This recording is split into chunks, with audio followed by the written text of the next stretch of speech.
Yu-Gi-Oh! World Championship. It's the white whale that almost every aspiring duelist is after. It is the most prestigious tournament of the year, and it's incredibly exclusive, where only a handful of duelists can qualify from each region per season. And given how few people are able to earn their spots, it's notoriously difficult to qualify for. So when a qualifier comes around, it's a big deal. And just recently, the Master Duel had their WCQ find the final players to qualify for the 2024 World Championship. And a lot of players are voicing their concerns how this system is not quite ideal. So let's talk about it real quick. Before we continue, if you guys want to see any more discussion type videos where I talk about problems or benefits of specific formats, cards, interactions, or competitive structures, then let me know, because I'm happy to do so. And if there's anything specific you want to see, just comment, like, and subscribe. Anyways, let's keep going. If you aren't familiar, the Master Duel World Championship has 12 teams that can qualify. 3 who will qualify via Duelist Cups, where they have to get first place in the world. What the? 2 duelists will qualify via season points.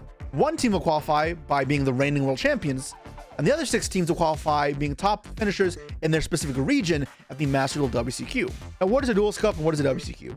Well, they're pretty much the same thing. Both are tournaments in Master Duel where you can play versus any other player in the world for 72 hours straight, and you win 1,000 points for every win you get, and you lose 1,000 for every loss you get. Those point totals kind of give and take, because the higher your rating you are, the more you can lose and the less you can earn, and the reverse is true when you're lower. Time to duel. With this type of system, though, it means that if 2 players have the same win rate, the player who wins more, assuming the win rate is positive, will then do better in the tournament. The only difference between the Duelist Cup and the Master Duel WCQ is that the qualifiers for the World Championship are region locked. You'll still play versus anyone in the world and still follow the same 72 hours of grueling dueling. This means it's encouraging for players to play as many games as possible and push the limits. The problem with this method seems quite obvious, though.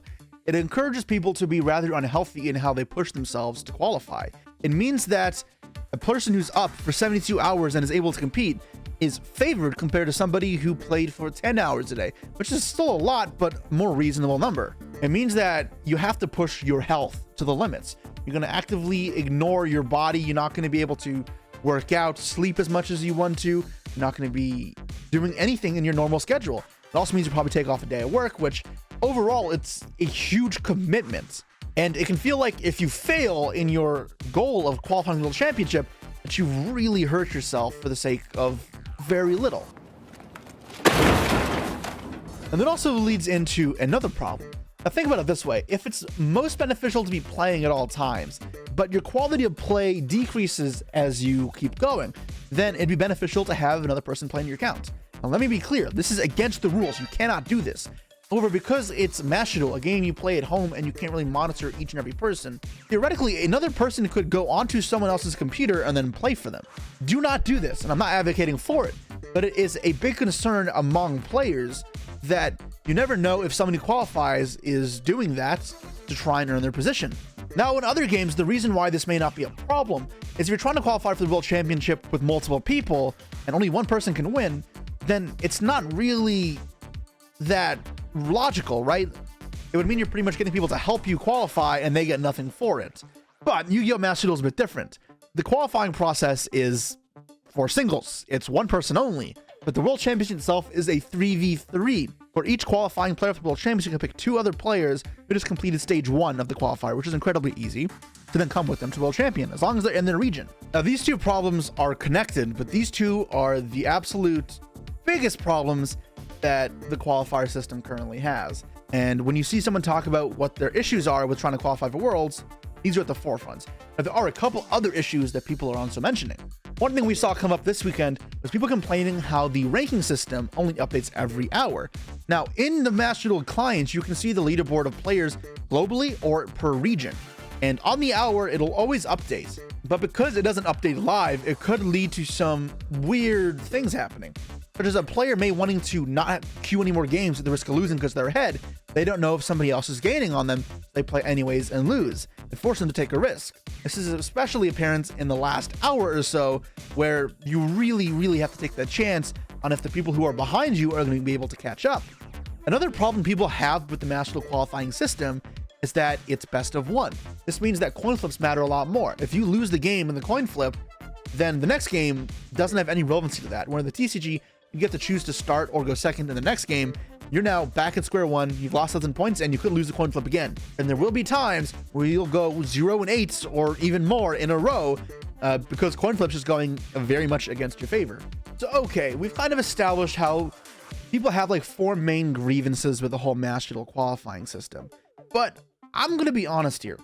As someone who really hated the system at first, as I've competed in more of these Duelist Cups and WCQs, I've grown to be a little fonder of them. Let me talk about it.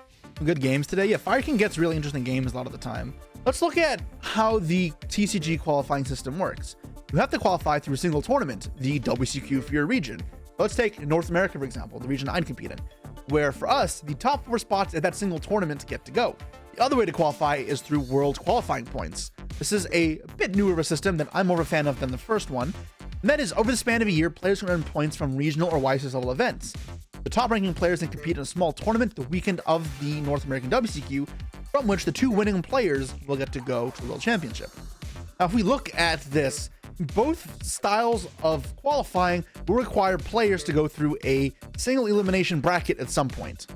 If it's the point playoff, in America at least, we're going to have to go 3-0 to qualify for Worlds, which is not crazy, but still not so simple to do. Variants can get the best of you.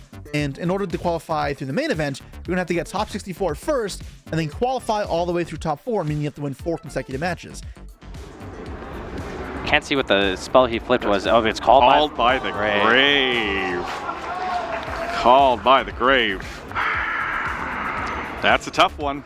And if you're a player who's wanting the best players to qualify every time and scale to be incredibly rewarded, you want something that gives the opportunity for players to play several games and not kind of just be pushed out by a brick hand, a bad die roll, or a bad matchup. And that's where I think Master Duel solves a lot of the issues.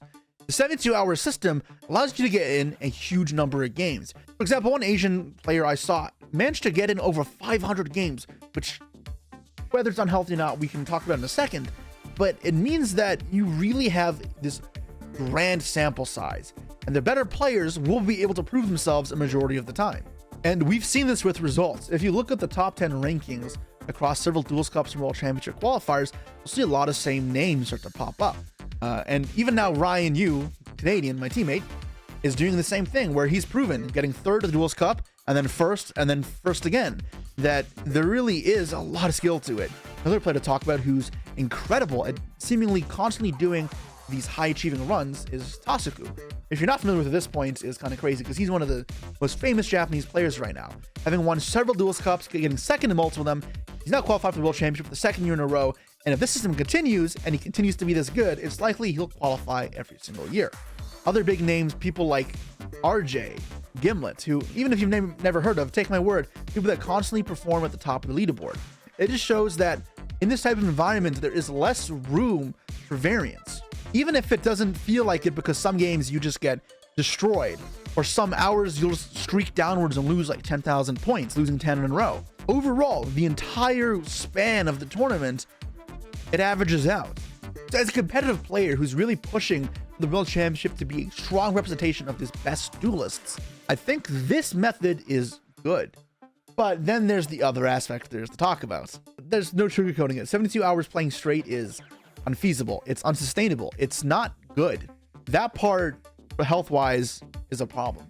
Some proposed suggestions are allowing players a certain amount of time they can play per day. We're saying like, okay, you can play maybe 14 hours, which is a lot. It still allows 10 hours of sleep or whatever. And after that, their time is up, those 14 hours within a 24-hour period, they're locked off. They can't enter the pool for any bit more time. But what this will do is accomplish the same thing of letting players play more games than they would in a normal WCQ type of environment, but also not push themselves to the same extremes. Now, if you argue that sample size, the 42 hours, whatever would be too small, maybe you push this over the course of 4 days rather. Or maybe it is enough. Maybe you don't need to have 72 hours to reach the exact amount of sample size necessary to alleviate the randomness.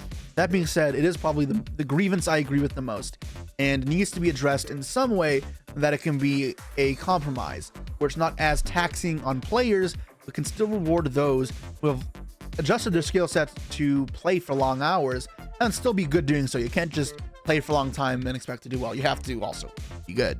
The next concern, however, the leader points thing, I think is kind of silly. Remember, it's the same for everybody.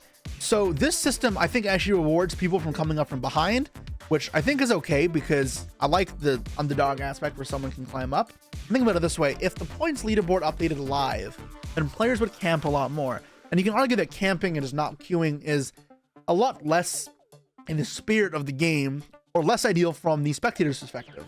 Now, I think this system is fine because it doesn't have those problems. It can definitely feel very crappy if a player overtakes you and you didn't realize loses you the entire tournament, but it's also crappy if you're behind, someone got lucky for a little bit and they just camp.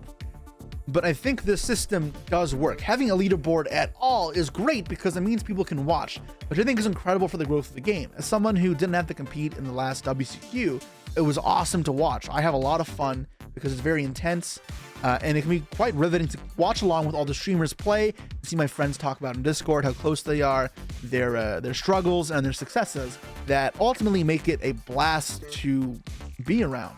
The last concern people have is the best of one thing, and the max C thing, I guess, as well goes hand in hand. Because there will be streaks where you lose die rolls, you brick, you get max C, you go on like these 10 loss streaks. Oh, fuck. Ah, those suck. Don't get me wrong. I've been there. I've played these and I know how much they can really hurt. But the thing is, everyone has those. And that's what I try and tell people. And that once you get a hot streak, because those will happen as well, where you're playing versus the people who are just having what you had, you'll get free wins very quickly and you'll have to take it. Maximum cockroach. And this is where a bit of a different skill set is required.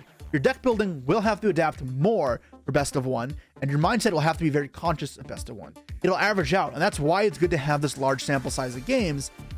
You may have 2 hours where you do really bad, but over the course of the tournament, if you're held constant and you're above average in terms of quality of play, your points will reflect that.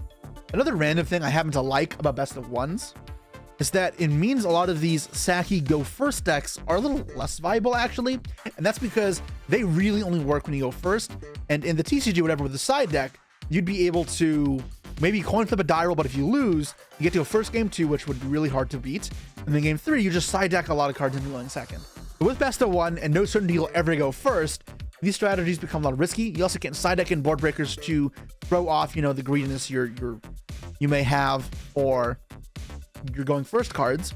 And the same works with people siding going first cards in the TCG, siding cards like Anti-Spell, Stumble Limit. Trying to put that in your main deck because it's just best of one in the Master Duel is way more risky. These are cards you risk just being entirely dead in certain games, even in a matchup where they're supposed to be good.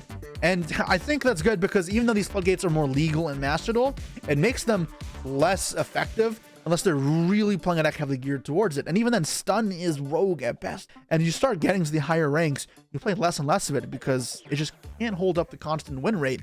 It really is more of a coin flip 50-50 deck. All right, so let's kind of wrap this up. The Master Duel Championship is the desire for every single duelist, and everybody wants to qualify. And if we're looking for a system that rewards the best players, then we actually are in a good position. The system is pretty good for spectators, and I think it decreases variance even though it is a best of one setting. So the balancing isn't actually that much of a problem. I think that the many grievances people have is a lot of a knee-jerk shock almost from playing the very different TCG qualifying systems Master Duel.